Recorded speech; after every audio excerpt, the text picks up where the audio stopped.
Hi hello welcome to AJ coaching centre. இன்னைக்கு நம்ம கிளாஸ்ல என்ன பார்க்க போறோம் அப்படின்னு பாத்தீங்கன்னா, ஏப்ரல் 2026க்கான கரண்ட் அஃபேர்ஸ் தான் வந்து பார்க்க போறோம். அதுல ஃபர்ஸ்ட் நம்ம வந்து இம்பார்ட்டன்ட் டேஸ், அதாவது முக்கியமான தினங்கள் என்னென்ன அப்படின்னு வந்து பார்க்க போறோம். சரிங்களா? ஃபர்ஸ்ட் பாத்தீங்க அப்படின்னா ஏப்ரல் 1ஆம் தேதி என்ன அப்படின்னு பாத்தீங்கன்னா ஒடிசா நிறுவன தினம் அப்படின்னு வந்து சொல்றாங்க. அதாவது 1936ல பீகார்ல இருந்து ஒடிசா வந்து பிரிக்கப்பட்டிருக்கும். அதாவது ஏப்ரல் 1ஆம் தேதி. அதனால இன்னைக்கு வந்து அதாவது ஏப்ரல் 1ஆம் தேதி வந்து ஒடிசா நிறுவன தினம் அப்படின்னு வந்து சொல்றாங்க. சரிங்களா? அதாவது சுதந்திரத்திற்கு முன்னாடி வந்து ஒரு மொழிவாரி மாநிலம் உருவாச்சு அப்படின்னா அது வந்து ஒடிசா தான். சரிங்களா? அதாவது பீகார்ல இருந்து பிடிச்சிருப்பாங்க. ரெண்டாவது என்ன பார்க்க போறோம்னா ஏப்ரல் 5 தேசிய கடல்சார் தினம். அதாவது தேசிய கடல்சார் தினம் வந்து ஏப்ரல் 5ஆம் தேதி கொண்டாடுறாங்க. அதற்கான கருப்பொருள் என்ன அப்படின்னு பாத்தீங்கன்னா கடல்சார் இந்தியா முன்னேற்றத்திற்கான வலிமை அடைதல் அப்படிங்கிறது தான். பாத்தீங்க அப்படின்னா குரூப் 1ல எல்லாம் வந்து அதாவது ப்ரிலிம்ஸ் எக்ஸாம் அந்த பெர்ஸ்பெக்டிவ்ல எல்லாம் பாத்தீங்க அப்படின்னா இந்த கருப்பொருள் தீம்ஸ் எல்லாம் வந்து அதிகமா வந்து கேட்கறதுக்கான சான்சஸ் வந்து இருக்கு. ஏன்னா போன வருஷத்துக்கும் அதுக்கு முன்னத்த வருஷம் வந்து நிறைய இந்த மாதிரி வந்து கேட்டிருந்தாங்க. அதுக்கப்புறம் ஏப்ரல் 7 என்ன பார்த்தீங்கன்னா ஏப்ரல் 7 பார்த்தீங்கன்னா உலக சுகாதார தினம் அப்படின்னு வந்து சொல்றாங்க. ஏப்ரல் 7 உலக சுகாதார தினம். அதற்கான கருப்பொருள் என்ன அப்படின்னா ஆரோக்கியத்திற்காக ஒன்றிணைவோம், அறிவியலுடன் துணை நிற்போம் அப்படிங்கிறது தான் ஏப்ரல் 7 உலக சுகாதார தினத்திற்கான கருப்பொருளா இருக்கு.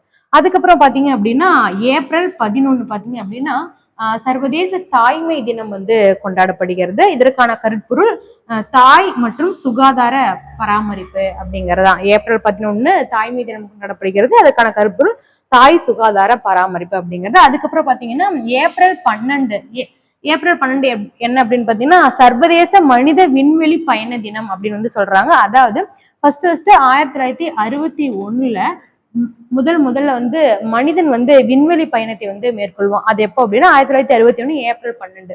அந்த நினைவை போற்றும் விதமாக தான் நம்ம வந்து ஏப்ரல் 12 சர்வதேச மனித விண்வெளி பயண தினமா வந்து கொண்டாடுறோம். சரிங்களா? அதுக்கப்புறம் பாத்தீங்கன்னா ஏப்ரல் 14 என்ன அப்படின்னு பாத்தீங்கன்னா தேசிய குவாண்டம் தினம் அப்படின்னு வந்து சொல்றாங்க. இப்போ வந்து குவாண்டம் கம்ப்யூட்டிங்லாம் வந்து ஒரு அட்வான்ஸ் டெக்னாலஜியா வந்து போயிட்டு இருக்கு. குவாண்டம் பிசிக்ஸ்லாம் பாத்தீங்க அப்படின்னா ஒரு சிக்கலான புரிந்து கொள்ள முடியாத ஒரு அறிவியல் சார்ந்த விஷயமா வந்து இருக்கு. சரிங்களா? அதற்கான கருப்பொருள் என்ன அப்படின்னு பாத்தீங்கன்னா அனைவருக்கும் குவாண்டம் அப்படிங்கிறதா, குவாண்டம் ஃபார் எவ்ரி ஒன் அப்படிங்கிறது தான் இந்த தேசிய குவாண்டம் தினத்திற்கான கருப்பொருளா இருக்கு. அதுக்கப்புறம் ஏப்ரல் 17 பாத்தீங்க அப்படின்னா உலக பாரம்பரிய தினம் அப்படின்னு வந்து சொல்றாங்க. இந்த உலக பாரம்பரிய தினத்தினுடைய முக்கிய நோக்கமாகவும் கருப்பொருளாகவும் என்ன இருக்கு அப்படின்னு பாத்தீங்கன்னா மோதல் மற்றும் பேரிடர் சூழல்களில் வாழும் பாரம்பரியத்திற்கான விரைவான நடவடிக்கை அப்படிங்கறதா. அதாவது உலக பாரம்பரிய தினத்தப்போ இதற்கான கருப்பொருளே வந்து இதனுடைய நோக்கமும் அடங்கியிருக்கு. என்ன அப்படின்னு பாத்தீங்கன்னா அதாவது உலகத்துல ஏற்பட்டிருக்கக்கூடிய அசாதாரணமான சூழல்களை கையாளவும் அதே போல மோதல் மற்றும் பேரிடர்கள்ல இருந்து அந்த பாரம்பரியமான விஷயங்களை வந்து மீட்டெடுக்கவும் வந்து இந்த தினம் வந்து கொண்டாடுறாங்க. சரிங்களா? அதுக்கப்புறம் பாத்தீங்கன்னா ஏப்ரல் 21 பாத்தீங்கன்னா தேசிய குடிமை பணிகள் தினம். இது வந்து ஒரு PYQ ப்ரீவியஸ் இயர் வந்து கொஸ்டின் பேப்பர் டிஸ்கிரிப்டிவ் டைப்லயும் வந்து நம்ம கேட்டிருக்காங்க, MCQ டைப்லயும் வந்து கேட்டிருக்காங்க. என்ன அப்படின்னு பாத்தீங்கன்னா 1947ல டெல்லியில இருக்கக்கூடிய ஒரு ஸ்டேடியத்துல சர்தார் வல்லபாய் பட்டேல் என்ன பண்ணுவார் அப்படின்னு பாத்தீங்கன்னா அனைத்து குடிமை பணி அதிகாரிகள் முன்பு வந்து உரையாற்றுவார். அந்த தினத்தை அந்த நினைவை போற்றும் விதமாக தான் ஏப்ரல் 21 தேசிய குடிமை பணிகள் தினம் வந்து கொண்டாடப்படுகிறது. மிட்காப் அப்படின்னு சொல்லிட்டு ஒரு ஏரியா இருக்கும், அங்க வந்து பாடுவாங்க. அதுக்கப்புறம் பாத்தீங்கன்னா ஏப்ரல் 24 இது ரொம்ப ரொம்ப முக்கியமானது. இது நிறைய வாட்டி வந்து டிஎன்பிஎஸ்சில PYQல வந்து கேட்டிருக்காங்க. என்ன அப்படின்னு பாத்தீங்கன்னா தேசிய பஞ்சாயத்து தினம் அப்படிங்கறதான். ஏன்னா பாத்தீங்கன்னா குரூப் 2 மெயின்ஸ்ல கூட வந்து இந்த கொஸ்டின் வந்து கேட்டிருந்தாங்க. சரிங்களா? என்ன அப்படின்னு பாத்தீங்கன்னா பஞ்சாயத்தை வந்து விரிவுபடுத்துறதுக்காக அந்த 73 74வது சட்ட திருத்தம் வந்து கொண்டு வருவாங்க. அந்த அதுல என்ன அப்படின்னு பாத்தீங்கன்னா 1993 ஏப்ரல் 24 அப்பதான் அதிகாரப்பூர்வமாக அந்த பஞ்சாயத்து சட்டம் வந்து இந்தியா முழுக்க அமல்படுத்தியிருப்பாங்க. அந்த நினைவை போற்றும் விதமாக தான் தேசிய பஞ்சாயத்து தினம் வந்து கொண்டுறாங்க. அதே போல ஏப்ரல் 24ஆம் தேதி பாத்தீங்கன்னா உலக பூமி தினம். இதுக்கு முன்னாடி பாத்தீங்கன்னா உலக புவி தினம் அப்படின்னு நம்ம வந்து ஒண்ணு பார்த்திருப்போம். அதே போல ஏப்ரல் 22 உலக பூமி தினம் வந்து கொண்டாடுறாங்க. அதற்கான கருப்பொருள் என்ன அப்படின்னா நமது ஆற்றல் நமது கிரகம் அப்படிங்கறதுதான் அதற்கான கருத்து. இப்ப பாத்தீங்க அப்படின்னா இந்த மாதிரி இம்பார்ட்டன்டான டேஸ், முக்கியமான அந்த குறிப்புகள்லாம் வந்து நம்ம வந்து எல்லாமே பார்க்கணுமா, ஒரு மந்த்துக்கானது எல்லாமே பார்க்கணுமா அப்படின்னா கிடையாது. அதுல இருக்கக்கூடிய பிஒய்க்யூ பேஸ்டு, அதே போல ரொம்ப முக்கியமா நமக்கு என்னென்ன வரும், இதெல்லாம் சான்ஸ் இருக்கு அப்படிங்கறத மட்டும் நம்ம பார்த்துக்கிட்டா போதும். இப்ப பாத்தீங்கன்னா குடிமை பணிகள் தினம், அதே போல பாத்தீங்க அப்படின்னா ஏப்ரல் 24 தேசிய பஞ்சாயத்து தினம், இதெல்லாம் பாத்தீங்க அப்படின்னா ரொம்பவே முக்கியமானது. சரிங்களா? அதனால நான் அந்த ஏப்ரல் 2026ல வந்து இது இந்த முக்கியமான தினங்களை நம்ம படிச்சுட்டாவே போதுமானதா இருக்கும். நெக்ஸ்ட் என்ன பார்க்க போறோம் அப்படின்னு பாத்தீங்கன்னா, மத்திய சுற்றுச்சூழல் மற்றும் வன அமைச்சகம் வந்து தார் பந்துகளுக்கான ஒரு முக்கியமான வரைவை வந்து வெளியிட்டிருக்காங்க. ஒரு பாலிசி மாதிரி ஒண்ணு வந்து வெளியிட்டிருக்காங்க. என்ன அப்படின்னு பாத்தீங்கன்னா, இப்போ கடலோரங்கள், அதாவது கடல் பகுதிகளில் வந்து அந்த எண்ணெய் கசிவின் காரணமாக ஏற்படக்கூடிய விஷயங்கள்ல பாத்தீங்க அப்படின்னா, அந்த உள்ள வந்து கடல்ல எண்ணெய் கசிவு ஏற்பட்டோடனே அந்த அலைகள் மூலமாக கடலோர பகுதிகளுக்கு அந்த கசிவுனால சிறு சிறு உருண்டைகளாக அந்த தார் உருண்டைகள் என்ன பண்ணுது அப்படின்னு பாத்தீங்கன்னா, கடல் அந்த கடற்கரை பகுதிகளில் வந்து ஒதுங்கிரும். அது நாளடைவுல என்ன பண்ணும் அப்படின்னு பாத்தீங்கன்னா, பெரிய பெரிய அதெல்லாம் ஒண்ணு சேர்ந்து பெரிய பெரிய கட்டிகளாக பந்துகளாக வந்து மாறிடும். அப்படி மாறுறப்ப என்ன ஆகும் அப்படின்னா, அந்த கடற்கரையை நோக்கி வரக்கூடிய அந்த உயிரினங்களுக்கும் அதே போல நமக்கும் மனிதர்களுக்கும் அங்க இருக்கக்கூடிய பசுமை சூழல்களுக்கும் நிறைய பாதிப்புகள் ஏற்பட வாய்ப்பு இருக்கு. அப்படின்றதுனால நம்மளுடைய மத்திய சுற்றுச்சூழல் மற்றும் வனமைச்சகம் என்ன பண்ணுவாங்க அப்படின்னு பாத்தீங்கன்னா, அந்த தார் பந்துகளை வந்து தகுந்த முறையில பாதுகாப்பான முறையில அகற்றுவதற்கான அந்த பணிகளை வந்து மேற்கொள்றாங்க. சரிங்களா?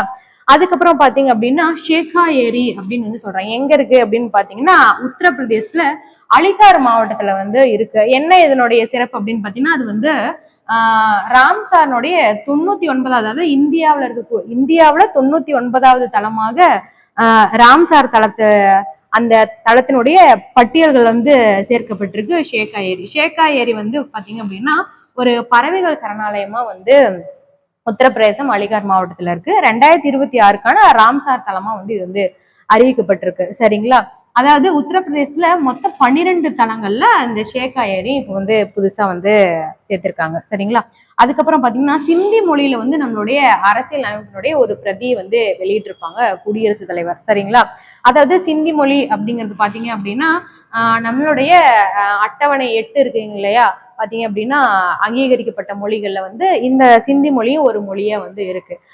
நம்மளுடைய அந்த 22 மொழிகள்லயுமே வந்து பாத்தீங்க அப்படின்னா அரசியல் அமைப்பு வந்து அதனுடைய பிரதிகளை வந்து வெளியிடணும் அப்படிங்கிற நோக்கத்திற்காக குடியரசுத் தலைவரால சிந்தி மொழியில வந்து நம்மளுடைய அரசியலமைப்பை வந்து அரசியலமைப்பு சட்டத்தினுடைய ஒரு பிரதி வந்து குடியரசுத் தலைவர் வந்து வெளியிட்டிருப்பாங்க. சிந்தி மொழி அப்படிங்கிறது ஒரு பழங்குடியின மொழி. சரிங்களா?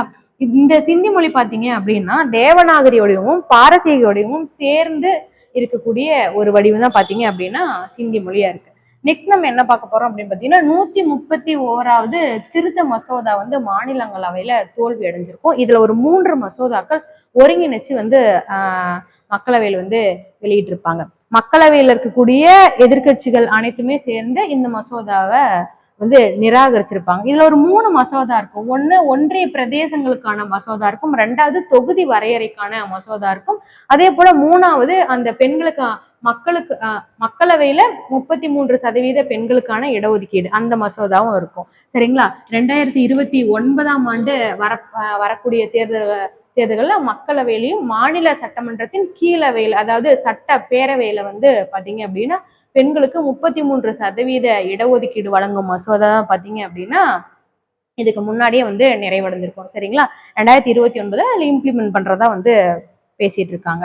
இப்ப பாத்தீங்க அப்படின்னா இந்த 3 மசோதாக்களும் என்ன ஆயிருக்கும் அப்படின்னு பாத்தீங்க அப்படின்னா ஒருங்கிணைந்த எதிர்கட்சிகள் எல்லாமே சேர்ந்து என்ன பண்ணியிருப்பாங்க அப்படின்னு பாத்தீங்கன்னா நிராகரிச்சிருப்பாங்க. அதனால இந்த மசோதா என்ன ஆயிருக்கும், மக்களவையில தோல்வி வந்து தழுவிருக்கும். சரிங்களா? இந்த தொகுதி மறுவரையின் மூலயமாக வந்து பாத்தீங்க அப்படின்னா 543ஆக இருந்த அந்த சீட்ஸோட எண்ணிக்கை என்ன ஆகும் அப்படின்னு பாத்தீங்கன்னா 815 சீட்டா வந்து அதிகரிக்கும் அப்படிங்கிறதா. சில மாநிலங்களுக்கு குறைவாகவும் சில மாநிலங்களுக்கு அதிகமாகவும் வந்து இருக்கக்கூடியதா நம்ம வந்து நிறைய நியூஸ்ல வந்து பார்த்திருப்போம். நிறைய மாநிலங்கள் இதற்கு வந்து எதிர்ப்பு தெரிவிக்கும் விதமா நிறைய விஷயங்கள் அதாவது போராட்டங்கள் பண்றது, அதே போல குடியரசுத் தலைவருக்கான அந்த கடிதங்களை வந்து அனுப்புறது, மத்திய அரசுக்கான கடிதங்கள் அனுப்புறது, இந்த மாதிரி விஷயங்கள் எல்லாமே நம்ம வந்து பார்த்திருப்போம். சரிங்களா? அதுக்கப்புறம் பாத்தீங்க அப்படின்னா ஆன்லைன் கேமிங் ஒழுங்குமுறை விதிகள் 2026 வந்து யார் வந்து வெளியிட்டிருப்பாங்க அப்படின்னு பாத்தீங்கன்னா மின்னணு மற்றும் தகவல் தொழில்நுட்ப அமைச்சகம் தான் இதற்கான விதிமுறைகளை வந்து வெளியிட்டிருக்கோம். என்ன அப்படின்னு பாத்தீங்கன்னா நம்ம தமிழ்நாட்டுல பாத்தீங்க அப்படின்னா ஆன்லைன் கேம்களுக்கெல்லாம் வந்து தடை வந்து விதிச்சிருப்பாங்க.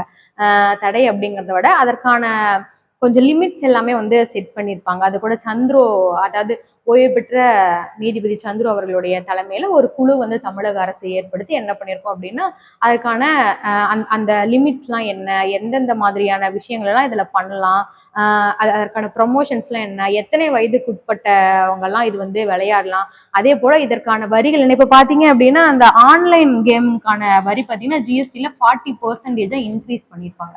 இந்த மாதிரி விஷயங்கள் எல்லாமே பாத்தீங்க அப்படின்னா இது இதற்கான ஒரு ஒழுங்குமுறை விதிகளை யாரு வந்து கொண்டு வந்திருப்பாங்க அப்படின்னு பாத்தீங்கன்னா மின்னணு மற்றும் தகவல் தொழில்நுட்ப அமைச்சர் வந்து கொண்டு வந்திருப்பாங்க. அதற்கான ஒரு ஆணையமும் வந்து கொண்டு வந்திருப்பாங்க. என்ன பாத்தீங்கன்னா online gaming authority of India அப்படின்னு சொல்றாங்க. இந்திய ஆன்லைன் கேமிங் ஆணையம் அப்படின்னு வந்து கொண்டு வர போறாங்க. சரிங்களா?